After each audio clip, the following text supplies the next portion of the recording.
की शुरुआत देखिए बड़ी खबर के साथ करते हैं। ट्विशा मामले को लेकर के इस वक्त की आपको ये बड़ी खबर बताएं। सुप्रीम कोर्ट में ट्विशा शर्मा मामले की सुनवाई होगी।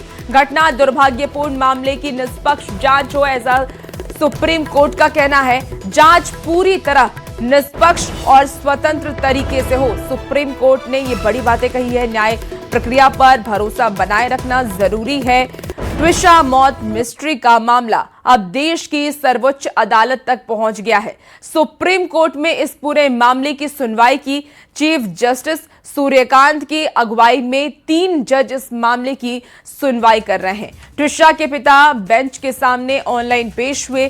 चीफ जस्टिस सूर्यकांत ने मामले पर शनिवार को खुद नोटिस लिया था और आपको बता दें कि सुनवाई करने वाली बेंच में सीजेआई के अलावा जस्टिस जयमाल्या बागची और जस्टिस विपुल एम पंचोली भी शामिल हैं। तो ट्विशा शर्मा मामले की सुनवाई अब सुप्रीम कोर्ट में हुई और सुप्रीम कोर्ट ने कई बड़ी बातें कही है। सुप्रीम कोर्ट ने कहा है कि मामले की निष्पक्ष जांच होगी और इसके साथ ही अब सीबीआई को ये केस ट्रांसफर कर दिया गया है, उनके हाथ में दे दिया गया है। अब सीबीआई भी जांच करेगी। देखिए, ट्विशा का अंतिम संस्कार कर दिया गया, उनके भाई ने किया है और ट्विशा की मौत मिस्ट्री बनी हुई थी कि ट्विशा की आखिर हत्या हुई या आत्महत्या की गई, क्योंकि ट्विशा की जो सास है उन्होंने कई गंभीर आरोप ट्विशा पर लगाए। उनके कैरेक्टर को लेकर के कई सवाल खड़े किए। मीडिया में उनका कहना था कि ट्विशा का मूड बहुत स्विंग होता था। ट्विशा ने कई सारी बातें पहले शादी से पहले की जो बाद में वो नहीं करती थी, जैसे कि उसने कहा था कि उसे प्लांट्स पसंद है, उसे खाना बनाना पसंद है, उसे बच्चे पसंद है। लेकिन बाद में ट्विशा को बच्चा नहीं पैदा करना था क्योंकि ट्विशा प्रेग्नेंट भी थी। 5 महीने ट्विशा के शादी के हुए वो प्रेग्नेंट थी और ट्विशा की सास का ये आरोप है कि उसे बच्चा नहीं चाहिए था। इसके साथ ही खाना बनाने को लेकर के भी कहा था कि ट्विशा ने कहा था शादी से पहले कि उसे खाना बनाना पसंद है, लेकिन वो बाद में नहीं बनाती थी। उसके ड्रग्स को लेकर के भी बातें ट्विशा की सास ने कही। अब देखिए, मॉडल ट्विशा शर्मा की डेथ मिस्ट्री में कितने ट्विस्ट हैं। ट्विशा की मौत के 14 दिन के बाद भी मिस्ट्री सुलझ नहीं पाई। आज इस मुद्दे पर सुप्रीम कोर्ट में सुनवाई हुई और इसके अलावा हाई कोर्ट में सास गिरिबाला सिंह की अग्रिम जमानत पर भी सुनवाई हुई है। साथ ही आरोपी पति समर्थ से पूछताछ भी की गई है। पुलिस रिमांड में पूछताछ जो ट्विशा है उसके पति समर्थ से की गई। मौत के 13 दिन के बाद कल ट्विशा का दोबारा पोस्टमार्टम भी हुआ है। कल ट्विशा का अंतिम संस्कार कर दिया गया। ट्विशा की मौत की असली वजह क्या थी, इसका पता लगाने की कोशिश लगातार की जा रही है। 12 मई की रात ट्विशा के साथ क्या क्या हुआ था, जांच सीबीआई के पास है। सीबीआई इन सवालों के जवाब पता करने की कोशिश करेगी, लेकिन ट्विशा का परिवार अब भी इंसाफ की गुहार लगा रहा है। सवाल ये कि ट्विशा की मौत का राज आखिर कब खुलेगा।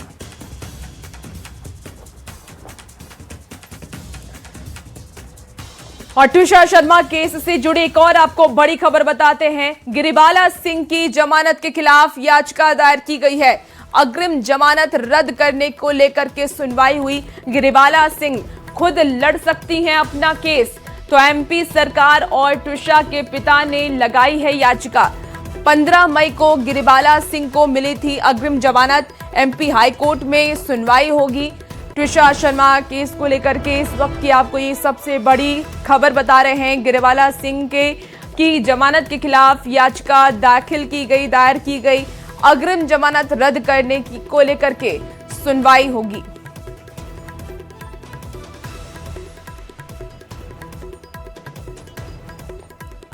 और ट्विशा की मौत आखिर पहेली क्यों बन गई?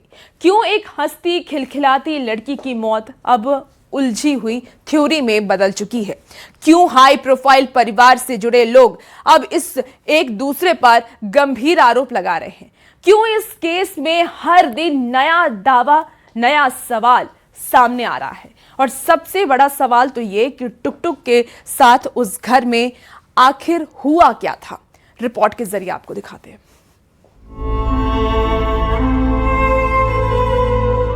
हॉरर, टॉर्चर, हरासमेंट,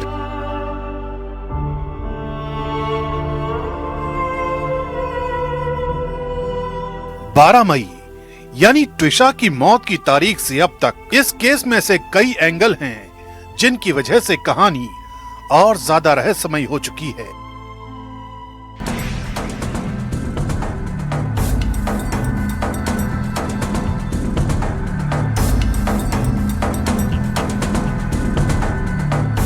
अब भोपाल से एक नया सीसीटीवी वीडियो सामने आया है। दावा है कि मौत से करीब 3 से 4 घंटे पहले ट्विशा एक ब्यूटी पार्लर में दिखाई दी थी।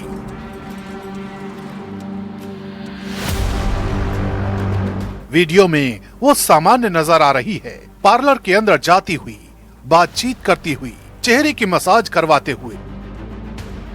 यही वजह है कि अब ये सवाल और बड़ा हो गया है कि आखिर उन आखिरी घंटों में ऐसा क्या हुआ जिसने सब कुछ बदल दिया। पुलिस ने इस वीडियो को जांच में शामिल कर लिया है, क्योंकि टुक टुक की मौत अब सिर्फ एक फाइल नहीं बल्कि हर मिनट बदलती हुई पहेली बन चुकी है।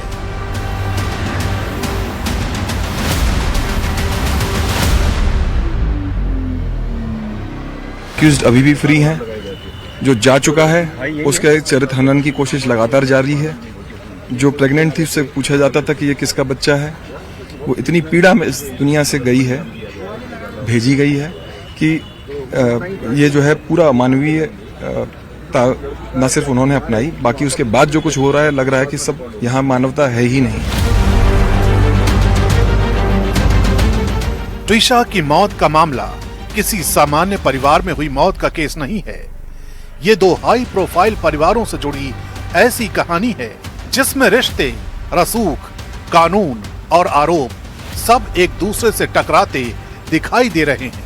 एक तरफ नोएडा का शर्मा परिवार है जिसकी बेटी टुक टुक मॉडलिंग और एक्टिंग की दुनिया में अपनी पहचान बनाने की कोशिश कर रही थी। दूसरी तरफ भोपाल का सिंह परिवार है। समर्थ सिंह पेशे से वकील और उसकी मां गिरबाला सिंह रिटायर्ड जज। बाहर से देखने पर यह रिश्ता बिल्कुल परफेक्ट दिखाई देता था। पढ़े लिखे परिवार, अच्छी सामाजिक छवि, हाई प्रोफाइल कनेक्शन। लेकिन ट्विशा की मौत के बाद यही रिश्ता अब आरोपों के सबसे बड़े घेरे में खड़ा है। एक पक्ष इसे आत्महत्या बता रहा है, दूसरा पक्ष हत्या और प्रताड़ना का आरोप लगा रहा है।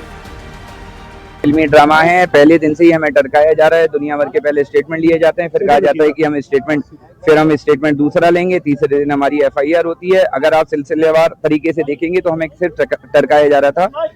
पोस्टमार्टम की रिपोर्ट जो थी वो भी सही नहीं थी, इसलिए हमने पोस्टमार्टम 2 के लिए कहा गया। आज हाई कोर्ट में हमें पोस्टमार्टम 2 की भी परमिशन मिल गई है। और जैसा कि आप देख रहे हैं कि समर्थ की बेल लगी हुई थी हाई कोर्ट में, लेकिन उन्होंने बेल को रिजेक्ट किया है।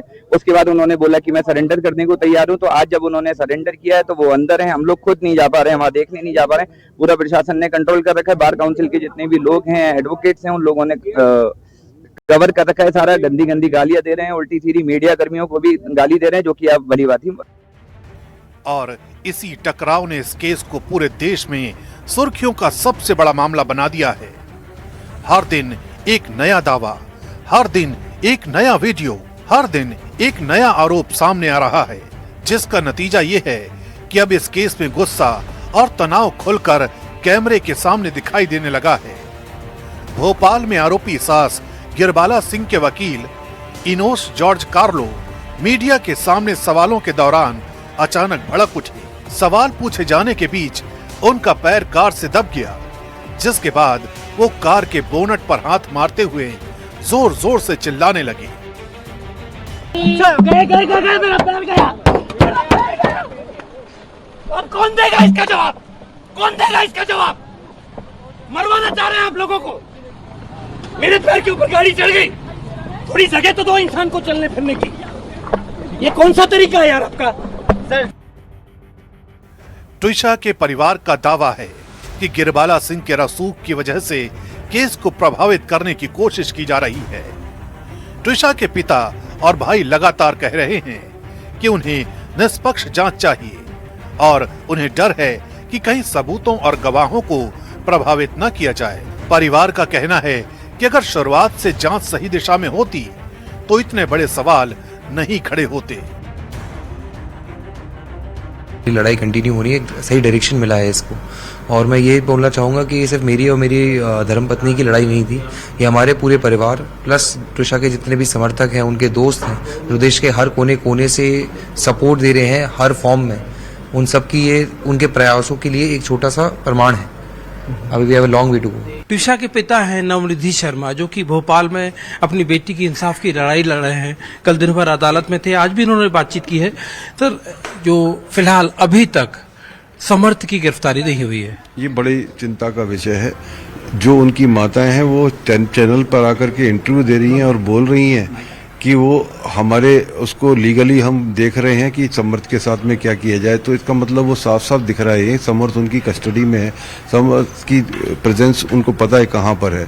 जब मीडिया में आकर के एक लेडी ये बोल सकती है तो पुलिस क्यों सो रही है, क्यों नहीं गिरफ्तार कर पा रही है पुलिस? ये जवाब हमें चाहिए कि कितना बड़ा इन्फ्लुएंस है, ये साफ साफ दिख रहा है। वो कह रहे हैं इन्फ्लुएंस तो, प्रभाव तो आप लोग दिखा रहे हैं, दबाव तो आप लोग बना रहे हैं। हम कहाँ से बना पाएगा गरीब आदमी? ये तो आप लोग मीडिया लोग नहीं होते तो हम तो भगा दिया जाता है, यहाँ से मार के भगा दिया। हमारी तो FIR भी लॉन्च नहीं होती। आप तो साथ पल पल साथ हैं हमारे। आप लोगों का पब्लिक का सहयोग मिला है तभी तो एक गरीब आदमी को न्याय मिलेगा। पूर्व जज हैं गरीबाला, उन्होंने कहा कि भाई जमानत अधिकार है, समर्थ का अधिकार है जमानत के लिए लड़ना, नहीं मिली अगर जिला अदालत से तो हाई कोर्ट जाएंगे। अधिकार है पर उसको जब पुलिस ने इनाम घोषित किया हुआ है, कस्टडी में उसको देना है, तो क्यों नहीं दिया जा रहा है? अगर आप अपराधी नहीं है तो क्यों डर रहे हैं आप? टुक अब इस दुनिया में नहीं है, लेकिन उसकी मौत के पीछे छिपे सवाल जा रहे हैं। एक तरफ पोस्टमार्टम रिपोर्ट, दूसरी तरफ परिवार के आरोप, एक तरफ आत्महत्या की थ्योरी, दूसरी तरफ हत्या और प्रताड़ना के दावे, CCTV, call details, audio clips, court, police, high profile चेहरे। इस केस में हर चीज अब शक के घेरे में है, लेकिन इन सब के बीच सबसे बड़ा सच यही है कि एक हंसती खिलखिलाती लड़की की जिंदगी अचानक खत्म हो गई और अब पूरा देश सिर्फ एक जवाब चाहता है, आखिर त्रिशा के साथ हुआ क्या था? चलिए बात अब मौसम के मिजाज की कर लेते हैं। तो राजधानी पटना में गर्मी से आम जनजीवन अस्त व्यस्त नजर आ रहा है। बता दें आपको कि दक्षिण बिहार में हीट वेव का अलर्ट जारी किया गया है। जरूरी काम से घर से बाहर निकलने वाले लोग गर्मी में परेशान नजर आ रहे हैं। उनका कहना है कि धूप बहुत तेज है, लेकिन बच्चों के एग्जाम चल रहे हैं, ऐसे में मजबूरी में उन्हें धूप में रहना पड़ रहा है। दक्षिण बिहार में हीट वेव का अलर्ट जारी है। पिछले कई दिनों से लगातार तापमान में बढ़ोतरी देखी जा रही है। घर से बाहर निकलते ही सूर्य की तपिश लोगों को परेशान कर रही है। ऐसे में जो जरूरी काम से घर से बाहर निकल रहे हैं, उनका जीना मुश्किल नजर आ रहा है। बहुत ज्यादा गर्मी है। कैसे बचाव कर रही हैं? छाता लेकर खड़ी हैं? छाता लेकर खड़ी हूँ बेटी के लिए। हाँ। पानी वानी की व्यवस्था है? यहाँ तो बाहर में तो कुछ नहीं है, अभी वही जो बेच रहे हैं लोग उन्हीं से लेना पड़ रहा है। गर्मी लग रही है? क्या करें, गर्मी तो लगेगा ही, इसलिए छाता लेकर आई हैं? यस मैम, ताकि गर्मी से थोड़ा बचाव हो। यस, लेकिन फिर भी गर्म हवाएं परेशान कर रही होंगी। Yes ma'am. कोई व्यवस्था नहीं है, न बैठने का है व्यवस्था, न पानी का व्यवस्था है, कुछ नहीं है। अब बहुत गर्मी ज्यादा है। गर्मी लग रही है? बहुत ज्यादा। परेशान है? गर्मी से परेशान है? बहुत। छाता लेके खड़े हैं जी। धूप परेशान कर रही है बहुत ज्यादा। हाँ, बहुत ज्यादा। अभी पेड़ ही प्राकृतिक शेड होना चाहिए, यहाँ एक शेड होना चाहिए। हाँ, जब बारिश है, गर्मी के दिन है, पानी का भी व्यवस्था होना चाहिए। खड़े हैं, क्या करेंगे? बच्चा को एडमिशन कराना है तो पेरेंट्स को तो सहना है। तो जो गर्मी की जो परेशानी है वो सबसे ज्यादा इन्हें परेशान कर रही है। लगातार जो तापमान में बढ़ोतरी है उसके कारण जो परेशानी है इनकी बढ़ी हुई है। जो सूर्य की तपिश है उन्हें परेशान कर रही है। लगातार तापमान में बढ़ोतरी देखी जा रही है। लगातार अपील भी की जा रही है कि घर से बेवजह बाहर ना निकले, लेकिन जिनका एग्जाम है उन्हें तो निकलना होगा। उनके पेरेंट्स भी उनके साथ आ रहे हैं। ऐसे में वो लोग जरूर अपनी परेशानी शेयर करते हुए नजर आ रहे हैं। कैमरामैन सुबोध के साथ विनीता मिश्रा, न्यूज़ 18 पटना। चलिए खबरों में आगे बढ़ते हैं। आज 131 हस्तियों को मिलेगा पद्म पुरस्कार। तो राष्ट्रपति द्रौपदी मुर्मू हस्तियों को करेंगे सम्मानित। राष्ट्रपति भवन में आयोजित होगा समारोह। प्रधानमंत्री नरेंद्र मोदी और गृह मंत्री अमित शाह भी वहां पर मौजूद रहेंगे। तो आज का दिन बेहद ही खास है। आपको बता दें कि 131 हस्तियों को पद्म पुरस्कार से सम्मानित आज किया जा रहा है और इसको लेकर के राष्ट्रपति द्रौपदी मुर्मू हस्तियों को सम्मानित करेंगी पद्म पुरस्कार से। राष्ट्रपति भवन में आयोजित समारोह होगा और इस समारोह में प्रधानमंत्री नरेंद्र मोदी और गृह मंत्री अमित शाह भी शामिल होंगे।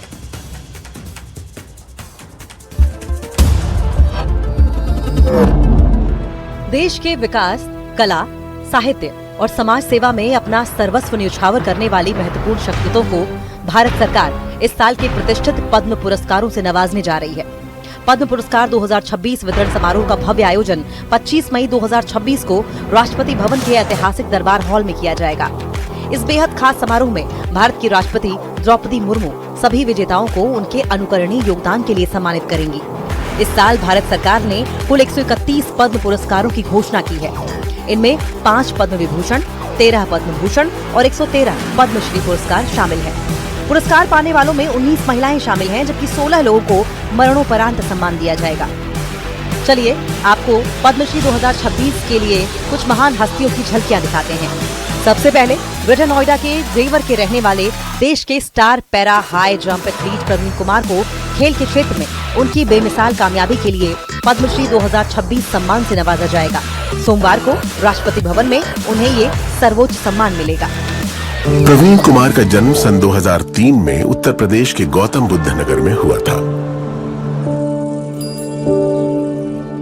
बचपन में वॉलीबॉल खेलते खेलते प्रवीण ने हाई जंप की ऊंची छलांग लगाकर हर मुश्किल को चुनौती देने की ठान ली। स्कूल में जब टीचर ने प्रवीण को चोट लगने के डर से हाई जंप में भाग लेने से मना किया, तो वो 8 दिन तक टीचर से जिद करते रहे। टीचर को मानना पड़ा और 10 बजे के इवेंट में 8 बजे इनका नाम लिखा गया। सबको लगा पैर में प्रॉब्लम है, मैं 2-3 फीट से ज्यादा क्या ही कूदूंगा। प्रवीण ने उस कंपटीशन में गोल्ड जीता, वो भी एबल बॉडीड कैटेगरी में। ये छोटा था तो उसको जैसे बाजार लेके गई तो उसको बाबा मिले तो बाबा ने पैर देखा कि बोले कि बेटा ये तो तांबे के पैरों से है, बच्चा ये तो देश का नाम रोशन करेगा। बिहार की माटी को अपनी वैज्ञानिक सोच से समृद्ध करने वाले देश के प्रख्यात कृषि वैज्ञानिक डॉक्टर गोपाल जी त्रिवेदी को पद्मश्री 2026 सम्मान से नवाजा जाएगा। सोमवार को राष्ट्रपति भवन में उन्हें ये सर्वोच्च नागरिक सम्मान दिया जाएगा। किसान मित्र, गांव पुरुष, कर्मयोगी, कैनोपी मैनेजमेंट सिखाकर मुजफ्फरपुर में लीची बागानों का उत्पाद बढ़ाया। जल जमाव वाले क्षेत्रों में मछली पालन और मखाना सिंघाड़ा आधारित कृषि को विकसित कर किसानों की आमदनी बढ़ाई। शीतकालीन मक्का की वैज्ञानिक विधि बताकर मक्का की पैदावार को कई गुना बढ़ा दिया। गोपाल जी के प्रयासों से खेती को विज्ञान मिला और किसानों को मुनाफा और सम्मान। तमिलनाडु कैडर के पूर्व दिग्गज आईपीएस अधिकारी और सुपर कॉप के नाम से मशहूर के विजय कुमार को आंतरिक सुरक्षा, आतंकवाद विरोधी अभियानों और सार्वजनिक सेवा में उनके असाधारण योगदान के लिए पद्मश्री 2026 से सम्मानित किया जाएगा। मुझे लगता है मुझ में मुश्किल जगहों पर जाने की एक सहज आदत और खूबी बन गई है। जहाँ कुछ बड़ा चल रहा हो या हालात ठीक ना हो। ये उनके 5 दशकों तक पहला शानदार करियर का सार था। अप्रैल 2010 विजय कुमार डीजी सीआरपीएफ थे। डांटेवाड़ा छत्तीसगढ़ में नक्सलवादियों ने सीआरपीएफ कॉन्वॉय पर हमला किया। 75 जवान शहीद हुए। हालात थोड़े गंभीर थे। मैं तुरंत वहां पहुंचा और उसी जगह रात बिताई जहां वो घात लगाकर हमला हुआ था। मैं जवानों का जज्बा महसूस कर सकता था। वो आगे बढ़ने को तैयार थे। राजस्थान के जैसलमेर के धोरों से निकलकर एक ऐसी सुरीली गूंज उठी है जिसने पूरे देश को मंत्रमुग्ध कर दिया है। और उस स्थल के लोक संगीत और दुर्लभ वाद्य यंत्र अलगोजा को जिंदा रखने वाले तगाराम भील को पद्मश्री 2026 सम्मान से नवाजा गया है। अलगोजा बजाना बड़ा कठिन काम है। इसको फूंक से लगातार बजाना पड़ता है और सांस की हवा लगातार इसको बिना रुके हुए देनी पड़ती है।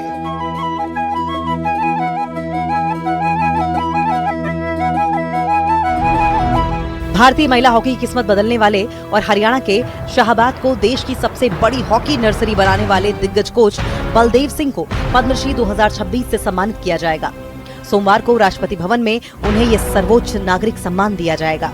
लुधियाना के किसान परिवार में जन्मे बलदेव सिंह का बचपन आर्थिक तंगी में बीता। मैं उस समय बहुत छोटा था जब मैंने पहली बार मैदान में राष्ट्रीय स्तर का ऐसा मैच देखा जिसमें बहुत सारे अंतर्राष्ट्रीय खिलाड़ी खेल रहे थे। उन्हें देखकर मैं बहुत प्रभावित हुआ और मेरे मन में ये विचार आया कि मैं भी एक दिन ऐसा खिलाड़ी बनूंगा। बलदेव सिंह ने national institute of sports Bengaluru से हॉकी कोचिंग का डिप्लोमा प्राप्त किया और 1981 में हरियाणा स्पोर्ट्स डिपार्टमेंट ज्वाइन करके हरियाणा के शाहबाद मारकंडा में कोच के पद पर आ गए। शाहबाद उनकी कर्म भूमि बन गया और उन्होंने सबसे पहले यहाँ हॉकी ग्राउंड्स तैयार किए। बलदेव सिंह जी के कड़े परिश्रम और अनुशासित ट्रेनिंग से उनके खिलाड़ी लगातार अंतर्राष्ट्रीय स्तर पर अपनी पहचान बनाने लगे। बंगाल की सदियों पुरानी पारंपरिक कांथा कढ़ाई को अपनी सुई धागे से नया जीवन देने वाली वीरभूम की तृप्ति मुखर्जी को पद्मश्री 2026 सम्मान से नवाजा जाएगा। जब मैं 10 साल की थी तब दूसरी लड़कियों से भी पूछती थी क्या वे भी सीखना चाहती हैं, और इस तरह मैंने उन्हें सिखाना शुरू कर दिया। अपना हुनर दूसरों तक पहुंचाने की उनकी इस लगनशीलता का दूरगामी परिणाम हुआ। विवाह से नए क्षेत्रों के द्वार खुले। उनके पति ने उनकी खूबसूरत एम्ब्रॉयडरी की गई साड़ियों और दुपट्टों के नमूने मुंबई की एक दुकान में भेजे और उसके बाद जो हुआ वो इतिहास बन गया। भारत की हजारों साल पुरानी पारंपरिक युद्ध कला सिलंबम को पूरी दुनिया में